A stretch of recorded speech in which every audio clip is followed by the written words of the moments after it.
এয়া আকাশবাণী তেজপুৰ। সন্ত্ৰাসবাদৰ বিৰুদ্ধে ভাৰতে চলোৱা এক সফল অভিযান অপাৰেশ্যন সিন্দুৰ। এই সন্দৰ্ভতে প্ৰস্তুত কৰা হৈছে আমাৰ এই বিশেষ অনুষ্ঠানটি।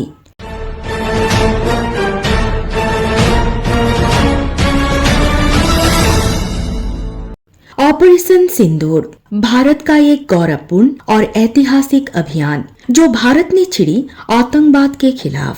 इस अभियान ने न केवल दुश्मनों के मनोबल को तोड़ा बल्कि देशवासियों के दिलों में अपार गर्व और विश्वास भी जगाया। आज पूरा देश एकजुट होकर इस अभियान का समर्थन कर रहा है और हमारे वीर सैनिकों के अदम्य साहस और बलिदान को सलाम कर रहा है। आज हम न सिर्फ ऑपरेशन सिंदूर की उपलब्धियों पर चर्चा करेंगे बल्कि यह भी विचार करेंगे कि आतंकवाद के खिलाफ हमारी व्यक्तिगत और सामाजिक जिम्मेदारियां क्या है। साथ ही यह भी चर्चा करेंगे कि देश की शांति, अखंडता और एकता को बरकरार रखने के लिए हमारी कर्तव्य क्या है।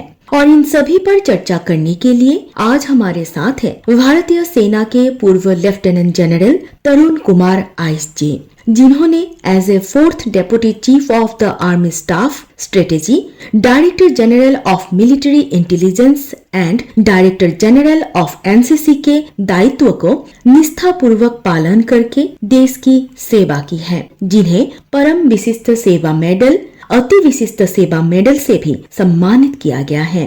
सर, पहले तो आपका स्वागत है आकाशवाणी तेजपुर केंद्र के इस विशेष कार्यक्रम में। साथ ही आज आपने हमें समय दिया, इसके लिए भी हम आभार व्यक्त करते हैं। रूपली, सबसे पहले इस मंच में बुलाने के लिए बहुत धन्यवाद मेरे तरफ से, और सारे जो श्रोताएं हैं उनको मेरा नमस्कार। और मैं बहुत ही खुश हूं इस मंच में आने के लिए और इस डिस्कशन में पार्टिसिपेट करने के लिए। सर, बहुत बहुत शुक्रिया। हम बात करते हैं ऑपरेशन सिंदूर के बारे में। 22 अप्रैल 2025 में जब पहलगाम में टूरिस्ट के ऊपर आतंकी हमला हुआ, जहां 26 निर्दोष लोगों ने अपनी जान गंवाई, सारे विश्व ने इसकी निंदा की। भारत ने ऑपरेशन सिंदूर के जरिए इसका जवाब दिया 7 मई को। पाकिस्तान ऑक्युपाइड कश्मीर और पाकिस्तान के 9 आतंकी ठिकानों पर सफल अभियान चलाया भारत ने। सर, भारत के पूर्व लेफ्टिनेंट जनरल के तौर पर आप ऑपरेशन सिंदूर के बारे में क्या कहना चाहेंगे? रूपली, जैसे हम ये ऑपरेशन सिंदूर देखा, जिस प्रकार से ये एक टेररिस्ट एक्ट के अगेंस्ट जो भारत ने, हमारे देश ने इस प्रकार से ये 9 टेररिस्ट कैंप्स को बर्बाद किया है।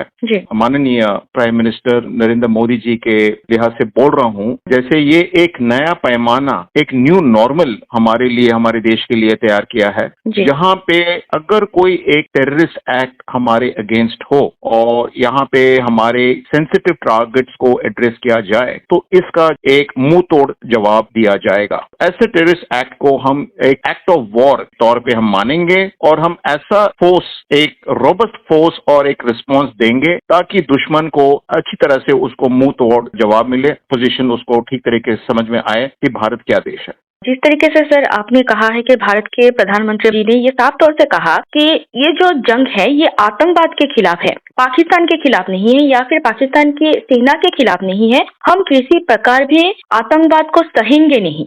आतंकवादी एक चीज ऐसा है कि इसमें कोई फर्क नहीं देखा जाता है, जहां पे टेररिस्ट और टेररिस्ट को प्रचार करने वाले और टेररिस्ट को स्पॉन्सर करने वाले, उसमें कोई अंतर नहीं है। अगर कोई देश से ये टेररिज्म या आतंकवादी वहां से फैलता है और दूसरे देशों में ये, जैसे हमारे देश में पहलगाम में हुआ है, तो इसमें माना जाता है कि इनके सपोर्ट स्ट्रक्चर्स हैं उनके देश में, उनका गवर्नमेंट है, सारे जो इनकी स्ट्रक्चर्स जो है, हम एक जैसे उनको टेररिज्म के तौर पे मानेंगे। इसमें कोई फर्क नहीं देखा जाएगा। हम देख रहे हैं कि पाकिस्तान आर्मी जो है टेररिज्म के ऊपर सरवाइव कर रहे हैं, क्योंकि उन्होंने कश्मीर को अपना मुद्दा बना रखे हैं बहुत सालों से, और वो सोचते हैं कि इसी प्रकार से जो है टेररिस्ट को बढ़ोतरी देंगे, टेररिस्ट की हम फैलाएंगे और इस प्रकार से उनका स्ट्रैटेजी से हमको वीक करेंगे इस प्रकार से, लेकिन हम ये होने नहीं देंगे। मतलब ये है, सभी को हम एक ही लेंस के थ्रू देखेंगे, चाहे वो टेररिस्ट हो, चाहे उनकी मिलिट्री हो, चाहे उनके सपोर्ट स्ट्रक्चर्स हो और चाहे उनका गवर्नमेंट हो।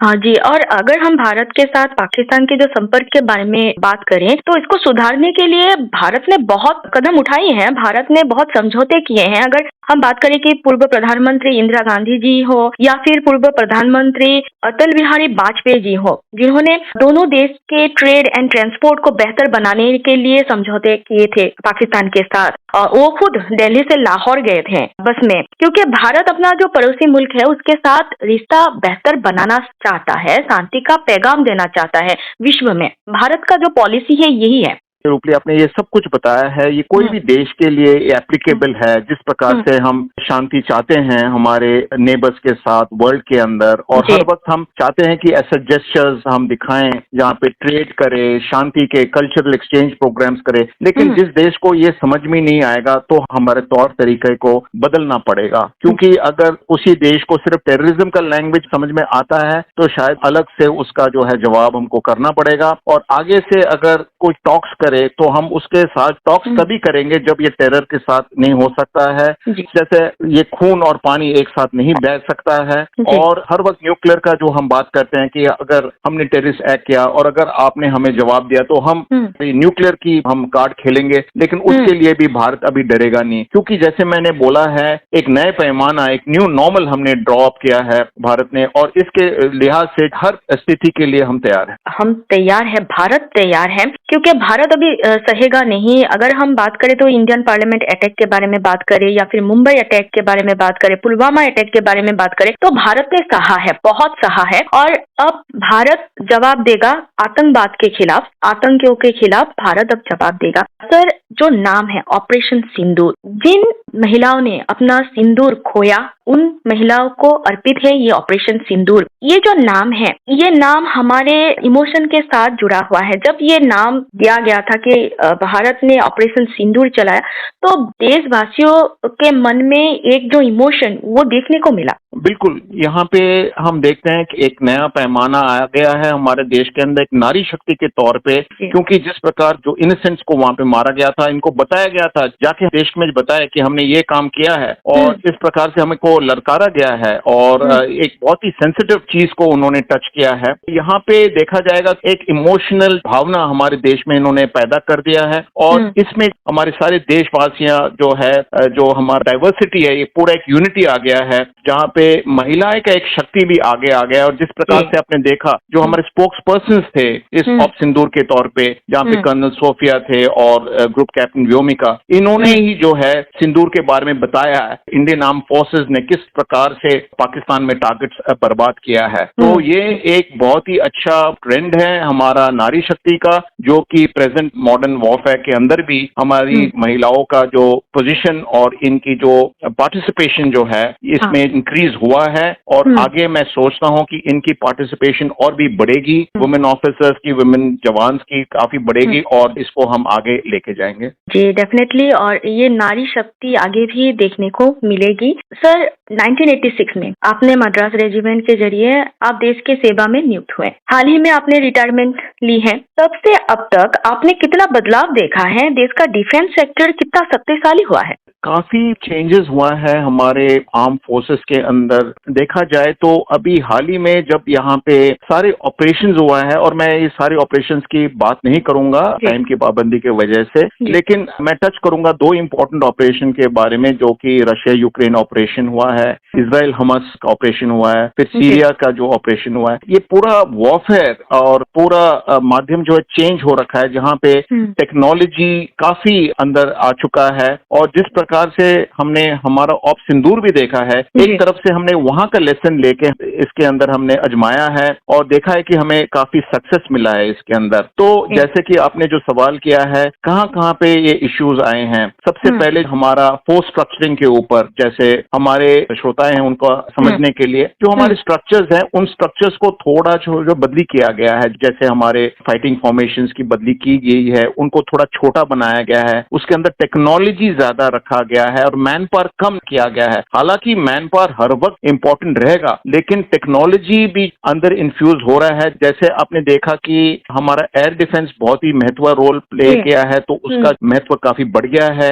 स्वॉर्म्स, drones, loiter ammunition, electronic warfare, info warfare, ये सारा चीज काफी सालों से इनको एक पोजीशन मिल रहा है और इनका जो है बढ़ोतरी हो रहा है फौज के अंदर। इसके अलावा हमारा जॉइंटनेस इंटीग्रेशन, ऐसा नहीं है कि आर्मी, एयरफोर्स और नेवी के अंदर कोई कोऑपरेशन नहीं था, कोऑपरेशन पहले से था, लेकिन इसको और भी हमने इंटीग्रेट करने का कोशिश कर रहे हैं आर्म फोर्सेस, जहां पे काफी स्ट्रक्चर्स भी कॉमन होंगे इन तीनों सर्विसेज के अंदर, ताकि कोई डुप्लिसिटी ना हो, कमांड एंड कंट्रोल में सुविधा हो, हमारे रिस्पॉन्स मैकेनिज्म जो है तीनों जो है सर्विसेज एक ही ग्रिड में होंगे और एक जैसे जैसे कोई चीज होता है, कोई ऑर्डर पास होता है, सभी उसके बारे में उनका जानकारी होगा और अकॉर्डिंगली हम उसका आगे एक्शन लेंगे दुश्मन के अगेंस्ट। तो यहाँ पे भी आप देखेंगे कि हमारे आर्मी ऑफिसर्स, नेवी और एयरफोर्स के एस्टेब्लिशमेंट पोस्ट होंगे और वाइस वर्सा नेवी और एयरफोर्स ऑफिसर्स भी ये तीनों सर्विसेज के अंदर मतलब पोस्ट हो चुके हैं, क्योंकि ये बहुत इंपॉर्टेंट है कि आपस में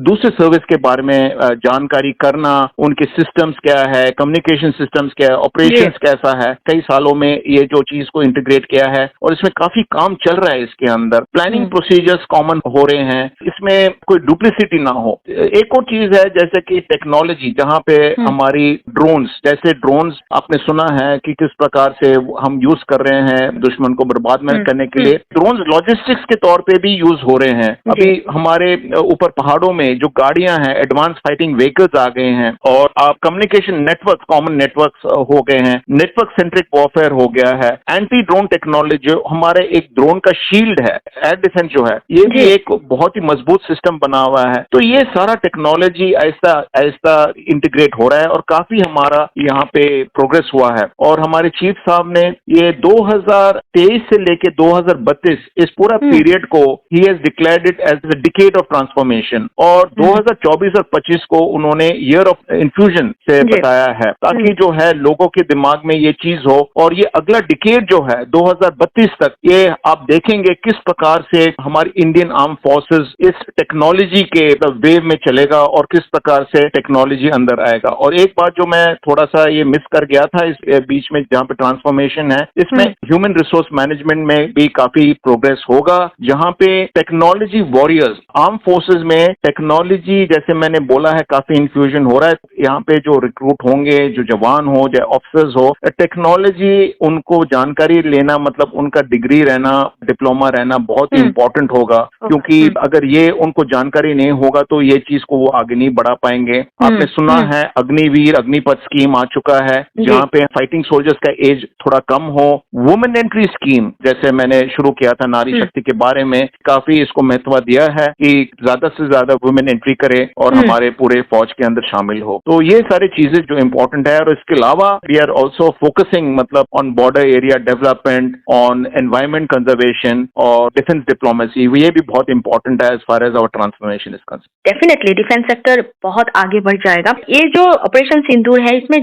देखा गया, आपने एयर डिफेंस सिस्टम के बारे में बात की है, तो S-400 जिसे हम सुदर्शन चक्र कहते हैं, उसकी ताकत देखने को मिली। और ये जो S-400 है, पूर्व रक्षा मंत्री मनोहर पर्रिकर जी की जो दूरदर्शिता थी, उसका एक प्रमाण है S-400। रूपली यहाँ पे हम सिर्फ S-400 की बात नहीं करेंगे, क्योंकि हम जब हमारे एयर डिफेंस की बात हम करेंगे, इट इज जस्ट नॉट एक ही सिस्टम के ऊपर हम निर्भर करते हैं। काफी कुछ सिस्टम्स है इसके अंदर। बेसिक लेवल से हमारा काउंटर ड्रोन सिस्टम्स हैं, उसके बाद हमारा बैरक 8 रेंज तकरीबन 10 से लेके 14 किलोमीटर, वो हमारे सर्फेस टू एयर मिसाइल्स हैं। हमारे आकाश सिस्टम्स हैं, जहाँ का रेंज लगभग 25 से लेके 30 किलोमीटर तक है। इसके अलावा फिर हमारा ब्रह्मोस है और फिर आप जो S-400 की बात कर रहे हैं, S-400 के अलावा ये सारे सिस्टम्स हमने जो अपनाया है, हमारे एयर डिफेंस के अंदर शामिल किया है, ये बहुत ही अच्छा है। जहाँ पे हमारा आत्मनिर्भर सोच से हमने काफी चीजें डेवलप की हैं।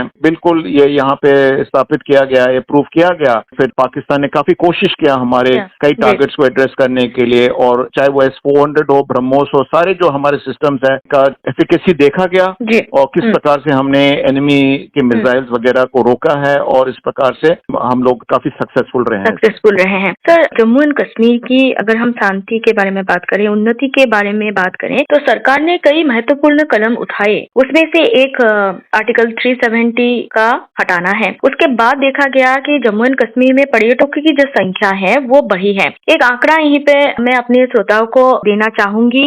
2014 2024 में करीबन 2,36,00,000 पर्यटक जम्मू कश्मीर में गए और 2025 के अप्रैल तक इसकी संख्या लगभग 5,25,000 थे।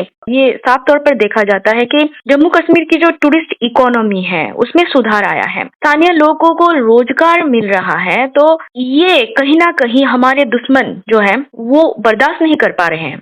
बिल्कुल, जैसे आपने बताया जम्मू एंड कश्मीर के ये टूरिज्म एक सक्सेस स्टोरी रहा है इंडिया के लिए। यहाँ पे जितने प्रॉब्लम्स पहले थे ये सारे प्रॉब्लम्स हल हो गए थे और जिस प्रकार से आपने ये फिगर्स कोट किया है, और एक और फिगर मैं कोट करूंगा, ये जो हमारा अमरनाथ जी यात्रा जो है पहले शुरू हुआ था तो 2 लाख, 2.5 लाख, 3 लाख और इस बार रिकॉर्ड ब्रेक था लास्ट ईयर जहाँ पे 4 लाख भी एक्सीड कर गया है। और इसमें जो टूरिज्म के फिगर्स के जो आपने कोट किया है इसके अंदर शामिल है। लेकिन ये मैं बोलना चाहता हूँ कि अमरनाथ यात्रा का भी जो टूरिस्ट वगैरह है उन्होंने भी पूरे अर्लियर ईयर फिगर्स को क्रॉस किया है। ये एक सक्सेस स्टोरी है, डेवलपमेंट के ऊपर काफी इंपॉर्टेंट है ये सारा टूरिज्म। और काफी कुछ वहाँ पे और भी चीजें हो रही हैं, जैसे कि आपको पता है जो रोड्स का नेटवर्क है, जो अभी आपको जम्मू से श्रीनगर जाने में सिर्फ 5-6 घंटे लगते हैं, अभी रेलवे लाइन भी हुआ है। वहाँ पे भी आप इंटरनली आप काजीकुंड से लेके बारामूला तक जो रेलवे लाइन जो इंटरनल हुआ है, एक एग्जाम्पल फॉर द कंट्री हो चुका है जी। लेकिन अभी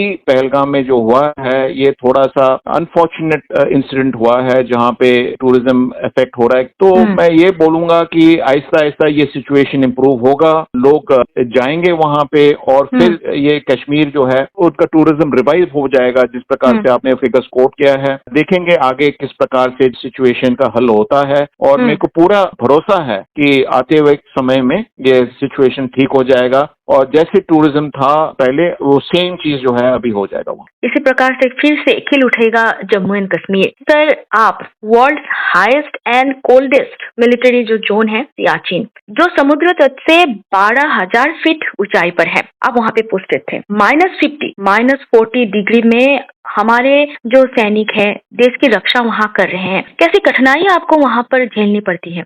रुपली, ये सवाल का जवाब देने के पहले मैं एक छोटा सा एक इंस्टेंस कोट करूंगा। इनफैक्ट आपने बोला भी था मेरे को आप कुछ ना कुछ एक्सपीरियंस के बारे में बताएंगे। तो मैं ये बोलूंगा, जब मैं फौज में बढ़ता गया कैप्टन से मेजर, मेजर से लेफ्टिनेंट कर्नल और कर्नल का भी रैंक मेरे को मिल गया, तो एक मेरे को महसूस हो रहा था कि अभी फौज में नौकरी कर रहे हैं, कर्नल का रैंक, तभी मेरे को एकदम से प्रमोशन हुआ था। तो मेरे दिल में ये बात आया कि फौज में तो नौकरी कर रहे हैं, लेकिन अगर फौज में मैंने सियाचिन ग्लेशियर में नौकरी नहीं किया, जो कि पूरा वर्ल्ड का सबसे ऊंचा युद्ध स्थल है और सबसे डिफिकल्ट कंडीशंस है, तो फिर मैंने फौज में क्या नौकरी किया करके, तो वो ये मेरा दिल में ये ख्याल आया और मैंने ये सोचा कि अभी तो मैं कर्नल बन गया हूँ और आगे तो मौका मिलेगा नहीं, क्योंकि ये तो पूरा आपको पता है यंग सोल्जर्स ऑफिसर्स का वहाँ पे ज्यादा रोल होता है और सीनियर रैंक्स में कम रोल होता है, बहुत ही कम, मतलब बिल्कुल नेग्लिजिबल रोल होता है। तो जब मैं सीओ बना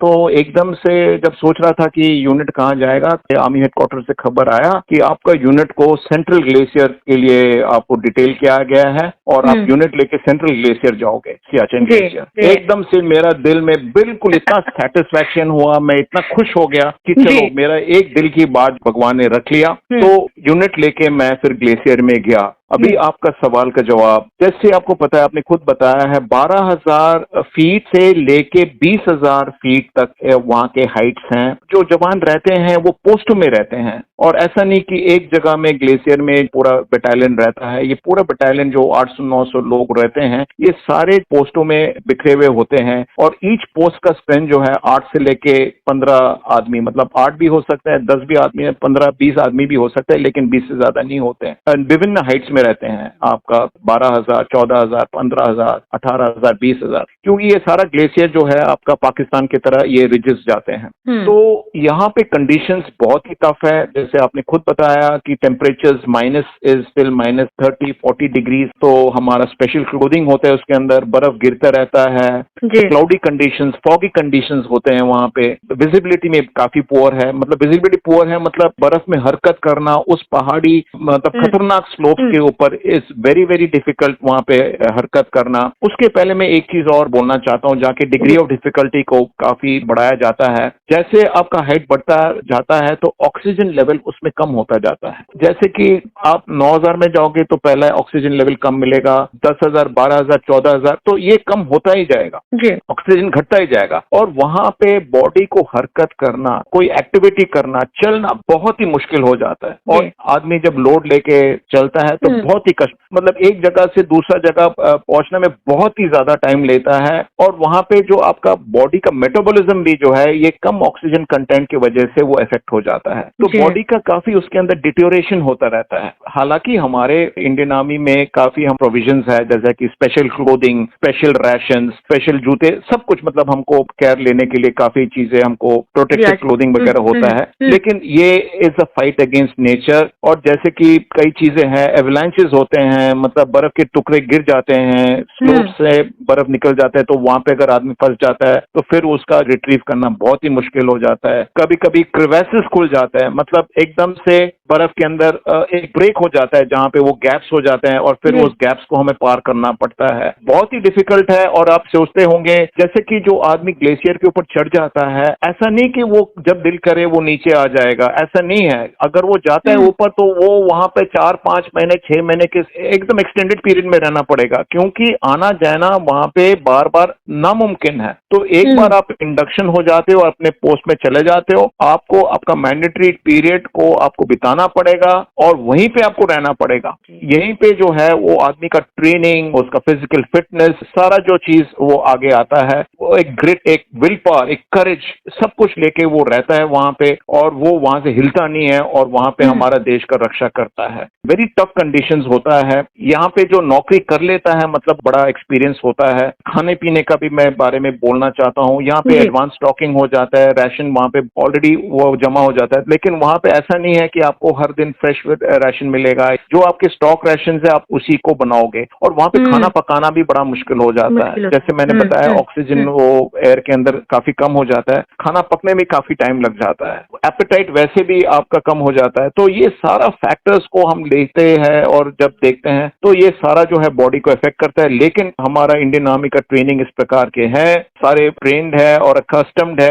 एक और चीज मैं बताना चाहता हूँ कि जब हम ऊपर चढ़ते हैं तो एक्लेमेटाइजेशन बोलते हैं। जब हम 9,000 फीट में जाता है तो वहां पे हमको 7 दिन में रुकना पड़ता है और पूरा वहां पे नॉर्मल कार्रवाई करते रहते हैं, फिजिकल एक्टिविटीज करते हैं। और जब आदमी फिट हो जाता है तो नेक्स्ट लेवल में जाते हैं, जो कि तकरीबन 12 से 13,000, तकरीबन 4 से लेकर 7 दिन वहां पे भी रहते हैं। इसको सेकंड स्टेज कहते हैं। और फिर जो है और भी आगे ऊपर जाते हैं तो 16,000 में वहां पे थर्ड स्टेज एक्लेमेटाइजेशन होता है। तो यहाँ पे भी एक साइंटिफिक प्रोसीजर है जहाँ पे बॉडी को कस्टम किया जाता है हाइट्स के अनुसार और ऑक्सीजन के लो कंटेंट के अनुसार। तो हर लेवल में जैसे 9,000, 12,000, 16,000 की मैंने बात किया है, इस प्रकार से आदमी को वहां पे कस्टम किया जाता है। एक्लेमेटाइजेशन प्रोसीजर कहते हैं। पूरा टेन्योर सियाचिन का बहुत ही एक टफ टेन्योर है। जो ये सियाचिन करके आ जाता है तो मैं मानता हूं कि वो बहुत ही एक टफ सोल्जर है। और अधिकतर हमारा 100% सोल्जर्स जाके बिल्कुल देश का रक्षा करते हैं वहां पे और सक्सेसफुल होके आ जाते हैं। जिस प्रकार से आपने कहा है कि इतनी कठिनाई और उसके बावजूद हमारे देश के जो सैनिक हैं वहां पर देश की रक्षा कर रहे हैं, सीमा की रक्षा कर रहे हैं, ये हमारे वीर जवान जो है अपना कर्तव्य जो है बखूबी निभा रहे हैं सर। लेकिन अब हमारी बारी है। आतंकवाद के खिलाफ हमारी व्यक्तिगत तथा सामाजिक जिम्मेदारी क्या होनी चाहिए? बिल्कुल, जैसे हमने देखा है कि कोई भी चीज को सरवाइव करने के लिए उसका कोई एक सपोर्ट स्ट्रक्चर चाहिए। हमारा प्रॉब्लम क्या है कि हमारा आबादी इतना ज्यादा है और वो हमारा एक डिसएडवांटेज है इस चीज को, मतलब समर्थन देने के लिए, सपोर्ट करने के लिए, एक अच्छा इकोसिस्टम को समर्थन करने के लिए। एक आदमी को अंदर से एक फीलिंग आना चाहिए, एक देश भावना आना चाहिए। क्योंकि आप देखें कि जहां जहां पे आतंकवादी का कोई एक्ट होता है तो वहां पे कुछ ना कुछ सपोर्ट स्ट्रक्चर होगा। वहां पे ये जो पहलगाम में ये जो 22 अप्रैल को जो इंसिडेंट हुआ था, ये तो सभी लोग जानते हैं कि आतंकवादी पहले से वहां पे रेकी किया होगा, काफी दिन पहले से उन्होंने लोकेशन चूज किया होगा, तभी जाके इन्होंने ये इंसिडेंट किया है। तो ये सब करने में वहां पे कुछ ना कुछ उनका सपोर्ट स्ट्रक्चर हुआ होगा, लोग उनका थोड़ा सा समर्थन किए होंगे वहां पे। तो हमें देखना पड़ेगा कि अगर हम ऐसा करके सपोर्ट स्ट्रक्चर करेंगे तो फिर टेररिज्म पाकिस्तान यहाँ पे करने में कोई प्रॉब्लम नहीं होगा। हमको देखना चाहिए कि अभी पूरा ये नए पैमाना न्यू नॉर्मल में हमारा खुद की इंडिविजुअल रिस्पॉन्सिबिलिटीज है इसमें, और जहाँ पे आदमी को देखना चाहिए कि हम टेररिज्म के अगेंस्ट सिर्फ फौजी नहीं, पूरा जैसे आपने बताया है हमारे देशवासी, हमारे सिटीजन, हमको सबको लड़ाई करना पड़ेगा। तो कैसे करेंगे? सबसे पहले हमको समझना पड़ेगा कि ये टेररिज्म, क्योंकि कई जगह जो है हमारे देश के अंदर वो अफेक्टेड नहीं है, उनको भी इसके बारे में पता होना चाहिए। कई स्टेट्स में ऑलरेडी अफेक्टेड थे, उन्होंने उसको ओवरकम करके बहुत ही अभी सुंदर तरीके से उनका एडमिनिस्ट्रेशन चल रहा है। लेकिन यहाँ पे आदमी को सतर्क रहना चाहिए, अपना आसपास देखना चाहिए कोई ऐसा आदमी जो पहले नहीं था वहां पे कैसा आ गया, और ऐसा कोई भी चीज जो मतलब नॉर्मल नहीं है रिपोर्ट कर देना चाहिए। स्लीपिंग मॉड्यूल्स जो है वो सरफेस हो जाएंगे, बाहर से कोई लोग आ जाएंगे, मॉड्यूल्स और ये बाहर के लोग जो है उनका एक कॉम्बिनेशन हो जाएगा और एक सपोर्ट हो जाएगा, और फिर आपका एक टेररिस्ट एक्ट हो जाएगा। तो हमें इस चीज के ऊपर बिल्कुल ध्यान देना चाहिए कि इस प्रकार से हमें कोई स्ट्रक्चर को जड़ नहीं पकड़ना चाहिए, और इस प्रकार से हमें ये सारे सिस्टम्स को बिल्कुल एनकरेज नहीं करेंगे और रिपोर्ट करेंगे इस चीज को, इस प्रकार से उसका हल निकाल। हमें सतर्क होना चाहिए, हमें जागरूक होना चाहिए। सर, यहीं पर हम सोशल मीडिया के बारे में भी बात करना चाहेंगे, क्योंकि अभी डिजिटल मीडिया का जमाना है, सोशल मीडिया का जमाना है। तो ऑपरेशन सिंदूर के दौरान हमें देखने को मिला कि बहुत फेक न्यूज आए, ऑपरेशन सिंदूर के बारे में हो या पहलगाम अटैक के बारे में हो। इसमें सोशल मीडिया का जो रोल है वो कैसा होना चाहिए? हाँ, ये जो सोशल मीडिया में जो फेक न्यूज और ये फेक मैसेजेस और सारे वीडियोस वगैरह हम देखा है इस बार ऑप सिंदूर में, एक्चुअली इन्फो वॉरफेयर का एक पार्ट है। इन्फो वॉरफेयर जो पाकिस्तान और हम दोनों रचा रहे हैं इसके ऊपर। पाकिस्तान दिखाएगा कि इंडिया में क्या क्या डिस्ट्रक्शन हुआ है, हालांकि वो डिस्ट्रक्शन नहीं हुआ है। ये सारे फेक न्यूज बताएंगे कि यहाँ पे एयरबेस में अटैक हो गया है, वो दिल्ली में अटैक मिसाइल गिर गया है, आदमपुर का S-400 को उड़ा दिया गया है। तो ये सारा फेक न्यूज है, और यहाँ पे हमें सतर्क रहना चाहिए, हमें समझ लेना चाहिए कि ये हमारा दुश्मन का इन्फो वॉरफेयर है, जहाँ पे हम लोगों को वो डिमोरलाइज करना चाहता है, दिखाना चाहता है कि हम इस लड़ाई में कैसे हम पीछे चले गए हैं और हमारा इतना डिस्ट्रक्शन हुआ है। वो हमें समझ लेना चाहिए, बिल्कुल स्प्रेड नहीं करना चाहिए या शेयर नहीं करना चाहिए और एकदम से उसको दबा देना चाहिए। अभी देश जो है तो लड़ाई करेगा, हम भी तो इन्फो वॉरफेयर करेंगे और हम वहाँ पे देखेंगे, हम वहाँ पे सच भी होगा और वहाँ पे झूठ भी होगा, और जो सच है तो सच है, उस सभी को पता है, उसको शेयर करना चाहिए, प्रोलिफरेट करना चाहिए, ताकि वो जो हमारा एडवर्सरी, हमारा एनिमी देश है जैसे पाकिस्तान है इन दिस रिगार्ड, उनका जनता को पता चले कि उनका देश में क्या हो गया है, बेसिस उड़ गए हैं, टेररिस्ट कैंप, तबाही हो गई है, इतना प्रॉब्लम हो गया है। तो वो एक वॉरफेयर है, और इस वॉरफेयर में ये बोलूंगा आज की तारीख में, जैसे आपने पहला वाला क्वेश्चन से कनेक्टेड है कि हमारे देशवासियों का क्या हमारे रिस्पॉन्सिबिलिटी है, इसमें भी एक रिस्पॉन्सिबिलिटी आता है। देशवासियों can help us out in our information warfare, काफी मतलब by a responsible method of utilization of social media, और उनको पता होना चाहिए जो हमारे लिए अच्छा है उस चीज को जो हमें स्प्रेड करना चाहिए, जो हमारे खराब है उसको हमें दबा लेना चाहिए। तो ये चीज अगर हम करते रहेंगे तो हमारे इन्फो वॉरफेयर में काफी वो उसमें सहायता हो। जी, और यहीं पे मैं अपने श्रोताओं से भी गुजारिश करना चाहूंगी कि कोई आपको एक मैसेज फॉरवर्ड करता है तो उसकी हकीकत जाने बिना, परखे बिना, बिना सोचे, बिना समझे उसे फॉरवर्ड मत कीजिएगा। इससे जानकारी नहीं फैलती है, इससे अफवाह फैलती है। सर, यहीं पर और एक बात कि जब भी हम किसी बच्चे से या फिर युवाओं से पूछते हैं कि क्या बनना चाहते हैं, तो वो कहेंगे कि मुझको डॉक्टर बनना है, इंजीनियर बनना है, प्रोफेसर बनना है या फिर पुलिस में जाना है मुझको। बहुत कम है जो कहेंगे कि मुझको डिफेंस में जाना है। हालांकि उनके मन में देश के प्रति जो भावना है, जो जज्बा है वो है, लेकिन क्या कहीं पर उन्हें ये मालूम नहीं होता है कि हमारे डिफेंस में जाने के लिए कौन कौन से एग्जाम्स उनको देना पड़ता है? सबसे पहले जो आपने बोला है, ये मैंने देखा है कि बेसिकली हमारा, जैसे मैं भी बंगाल का हूँ, वेस्ट बंगाल का और नॉर्थ ईस्ट वगैरह में, यहाँ पे हमारा डिफेंस में आने के लिए थोड़ा सा रेजिस्टेंस है हमारे बच्चों को, और ये बात मैं बोलता हूँ कि हमको ओवरकम करना चाहिए और हमारा ज्यादा से ज्यादा बच्चे डिफेंस सर्विसेज में आना चाहिए। सबसे पहले मैं ये बोलना चाहता हूँ कि क्या एडवांटेजेस क्या है हमारे डिफेंस सर्विसेज का, सभी को जानना चाहिए। जैसे कि आप अगर डॉक्टर बने, इंजीनियर बने, वो बहुत ही अच्छी बात है, है, आईएएस ऑफिसर बनना चाहते हैं, वो भी अच्छी बात है, लेकिन ये एक सर्विस है, डिफेंस सर्विसेज, जहाँ पे आपका एक जॉब सिक्योरिटी है, एक गवर्नमेंट सर्विस है ये। जैसे कि आप वहाँ पे अगर जब रिक्रूट हो जाते हैं और कमीशन ले लेते हैं या रिक्रूटमेंट एज ए जवान ले लेते हैं, तो आपका एक फिक्स पीरियड है जहाँ पे आपको कोई वहां से निकाल नहीं सकते और आप उतना सर्विस आप करोगे और उसके बाद में अगर आप एक पेंशन भी लेके जाओगे, तो एक जॉब सिक्योरिटी के तौर पे एक ये बहुत ही अच्छा एक सर्विस है और बहुत एडवांटेज है। सेकंड, हम बोलते हैं हम हमारे दिल में काफी देश के प्रति प्रेम है, देश सेवा करने का है, इससे ज्यादा और बेहतर मौका नहीं मिलेगा किसी को भी ये यहाँ पे देश सेवा करने का। जैसे फौज में जो भी सर्विस करेगा उसको हर जगह पे नौकरी करने का मौका मिलेगा, चाहे वो बॉर्डर में हो, चाहे कोई भी सिचुएशन हो, एंटी टेररिस्ट ऑपरेशंस हो, कहीं पे भी हो। और ये यहाँ पे एक देश सेवा करना और हमारे सिटीजन्स को प्रोटेक्ट करने का जो अपॉर्चुनिटी है वो दूसरे सर्विस में मैं मानता हूँ नहीं है जितना आपको इस डिफेंस सर्विसेज में है। आप देखोगे एक प्रेस्टीज है इसमें, एक सम्मान, जो भी देखता है अरे ये फौजी ऑफिसर है, ये एयरफोर्स ऑफिसर है, नेवी ऑफिसर है, सारे लोग काफी सम्मान करते हैं। एक अलग सा पोजीशन, एक अलग सा लेवल होता है आर्म फोर्सेज ऑफिसर्स का, तो वो भी मेरे ख्याल से दूसरे प्रोफेशन से ज्यादा होगा। आपके अंदर एक लीडरशिप क्वालिटी डेवलप करता है, एक डिसिप्लिन डेवलप करता है, जो कि दोनों चीज एक सोसाइटी में बहुत ही इंपॉर्टेंट है। लीडरशिप क्वालिटीज आप में है तो आप लोगों को गाइड कर सकते हैं और आगे का कार्रवाई करवा सकते हैं, और एक डिसिप्लिन जो होता है